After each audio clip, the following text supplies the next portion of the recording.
Now, ladies and gentlemen, now I'm going to give you an update here, okay? And I'm gonna bring us to where we need to go.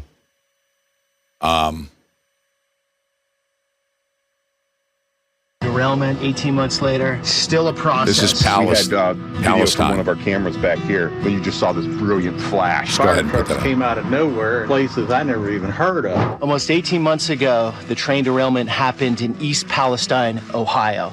We all saw the visuals of the fire and the smoke in the air, the chemicals in the water, the people leaving town.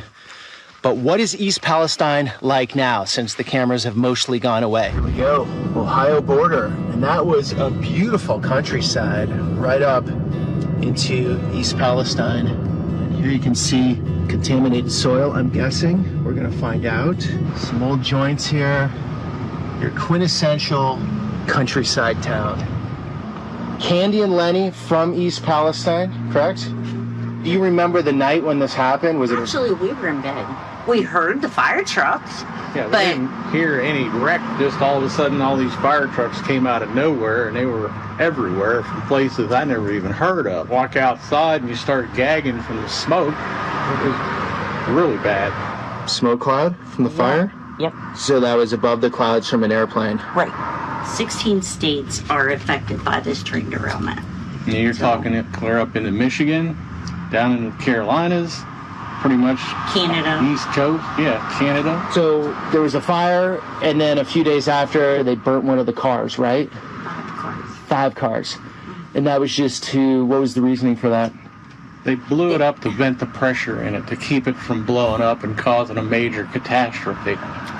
So they instituted it on their own. The NTSB hearing proved that they should have never burned it. National Transportation Safety Board. Norfolk set it up, and they talked our fire chief and mayor into going along with it, saying it was the best option to do. So after they did it, they laid it back on the fire chief and mayor, saying, well, they said go ahead and do this. But they have, they have no idea what it was. They don't have college degrees in chemicals and stuff. They're just regular people. So how's it now? Back to normal, or what are your thoughts? We keep finding pockets of vinyl chloride. That's what was in the train? Yes. Vinyl chloride? Yes. Which makes like PVC piping, right? Yes. Yeah. I work right out where the train wreck was. So we were back to work 3 days after they blew up the cars. It was so bad, you walk in and you start feeling it. You have a hard time breathing. My throat was raw. My sinuses are all messed up. Like, hey, it's safe to be in here. I can tell. No, they told me I got stage 3 liver disease now, or kidney disease now, that I didn't have 6 months ago. It could be from what I do for a living, because I'm a welder. Could be because I smoke. Could be because I have high blood pressure. Could be... No. I've been looking at your medical records. I am a detective. Candy's a detective. Okay, you get to the bottom of things. So, okay, for example, if you're concerned about your health right now, is anyone helping with treatment? No. There's nothing set up where you could go get a checkup? Really? You can get a checkup, but there's only so many tests they'll do. Some tests that they don't even do because they know what they're going to find. They'll do the basic blood work, but not for heavy metal, or they're not allowed to say anything about chemical exposure, nothing. What's up, guys? Hey, how's the ice cream here? Pretty good. Can I just do a small soft serve? How much did you say that was? $2.75. That's a great deal. Here's that for you. So that's East Palestine small? Yeah. Okay, cool. What's the situation like? What was your experience during the big event? I mean, when it first happened, of course, you don't know what's going on. I live like 0.3 miles from it, so it was just down at the end of my road. And I went down there that night because from my house, I could see the fire and everything. And I went down to the end of the road, and all you saw was huge flames and everything like that. And so you didn't know what was going to happen, Sure. you know? And yeah, the chemical smell, of course, it's bad. The first month and a half, the 2 months, you did smell it, like I leave early in the morning for work and I could smell it, or you'd smell it late at night. Now, I mean, it's just back to normal now. How do you think they did as far as, say, the EPA and I don't know exactly all the agencies that came in here, but... Yeah, I feel like it could have been way worse if this didn't make national attention, because that forced EPA and Norfolk and everybody else to come in and clean up. I think if it didn't make like Fox News and all of them and went nationwide, I think right now we'd be having a very different conversation. Okay, so... I feel like they did do a good job in cleaning up.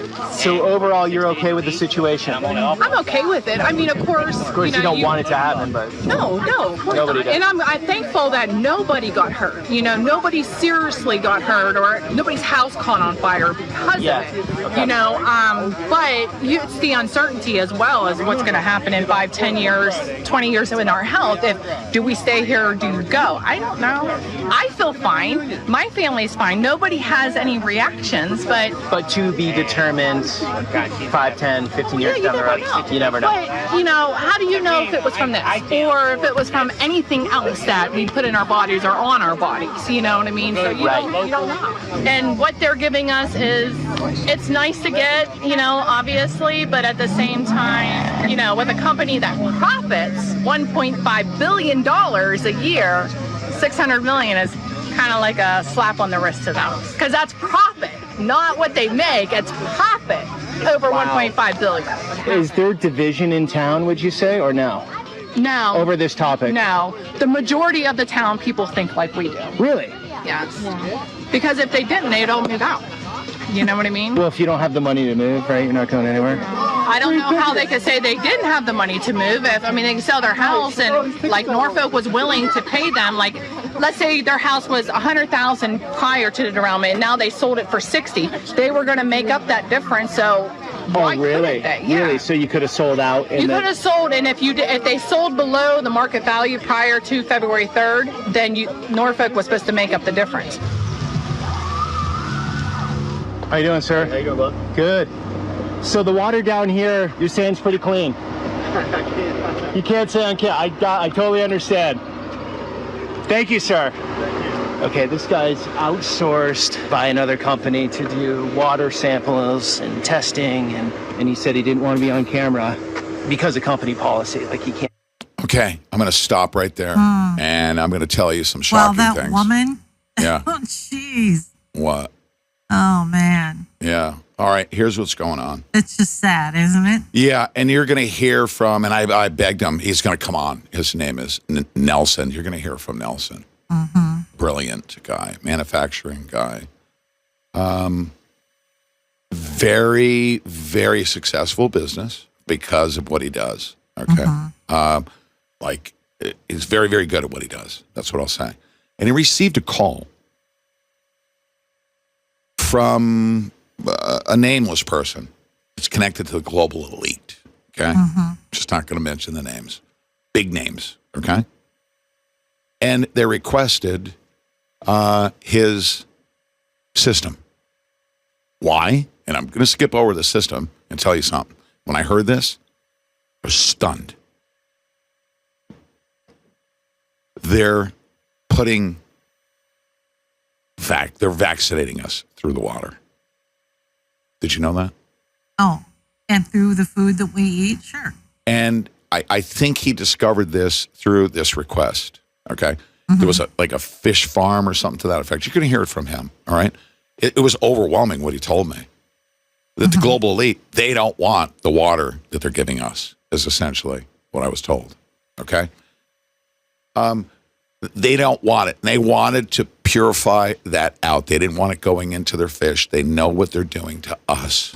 These are global eugenicists. Okay. Now, President Trump has been trying to, and he did, it wasn't just a PR campaign, but I'm going to tell you what he's been doing silently since he showed up in Palestine. He's been working quietly behind the scenes because the system itself, the cameras are away. And when the cameras went away, President Trump and his family and a whole bunch of people have gone to work. All right. Don Jr., Kimberly Guilfoyle, I mean, just everybody. And they're gathering everybody together because Joe Biden made his one appearance, right? And showed up there with FEMA and left. These people are literally drinking water that's going to kill them. Okay? I didn't know. Did Joe Biden go to Palestine? He did. He showed up there with a FEMA truck for a day in front of a microphone and then left.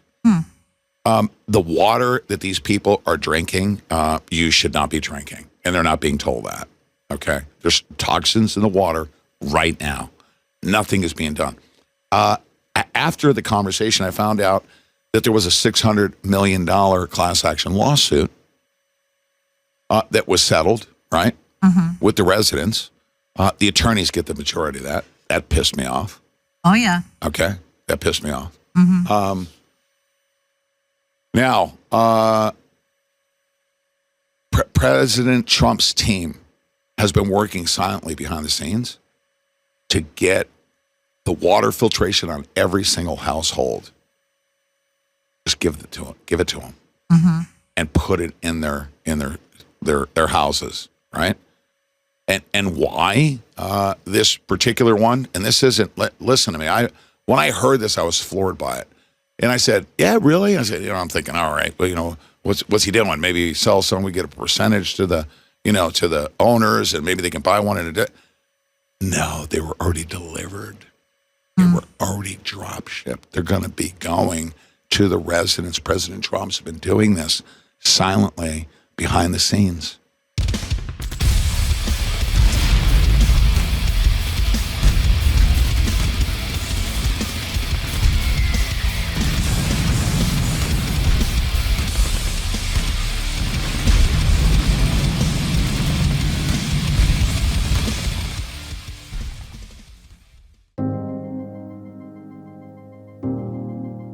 In 1776, the founders of this nation gave us something that had never existed before: a government by the people. We've had our ups and downs, learned and grew, and bled for freedom. Over time, we, the people, became distracted by the success that our hard-fought freedoms brought us. And bad people saw an opportunity.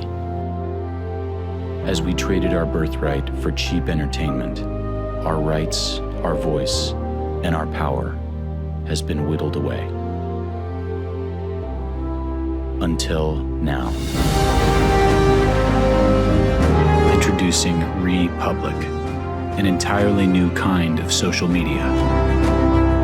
Republic focuses on local, giving activists, organizations, candidates, and small businesses the power to inform, organize, and act, all in a single place, enabling you to be the local hero your community desperately needs. No more covering up the truth. No more advertising-funded news. No more data mining. This is how we rebuild, rekindle, and restore our republic. My fellow American patriots, I'm Colonel Douglas McGregor. By now, we should all know that as a talk show host, Pete Santilli has been fighting to defend our constitutional republic for over 13 years. As a U.S. Marine whose oath never expires, he's now calling upon you to do your part, to inform your community and step up as an American hero to help save our republic from being overtaken by communism. Join today and save 33% off your membership. Join now. Visit republic.us/Santilli. That's republic.us/Santilli.